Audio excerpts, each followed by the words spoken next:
আসসালামু আলাইকুম।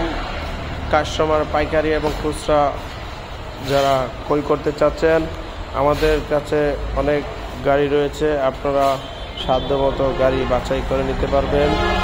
অনেক গাড়ি থাকাতে আপনাদের পছন্দ মতো গাড়ি নিতে পারবেন। তাই আর দেরি না করে চলে আসুন ব্রাহ্মণবাড়িয়াতে। আমাদের স্ক্রিনে মোবাইল নাম্বার আছে, যোগাযোগ করুন। পেঁয়াজু গাড়ি সমাহার আমাদের কাছে রয়েছে। অল্প দুধে বেশি রুটি, তাই বেশি চালান বেশি আয় করুন। 12 মাস যে গাড়ি চলে রাস্তায় সেটা হলো সিএনজি গাড়ি। দুধে বেশি তুফানে আপনি গাড়িটা আজকে ক্রয় করেছেন, আমার শোরুম থেকে বের করার সাথে সাথে আপনার ইনকাম শুরু। আপনার গাড়ির প্যাসেঞ্জার তো রাস্তায় থাকে, তো গাড়ির প্যাসেঞ্জার আপনার গাড়িতে উঠবে মানে আপনার টাকা ইনকাম শুরু হয়ে গেছে। টাকা অল্প থাকলেই কিন্তু এই ব্যবসাটা শুরু করতে পারেন। আজই শুরু করুন, পাইকারি হারে পাবেন।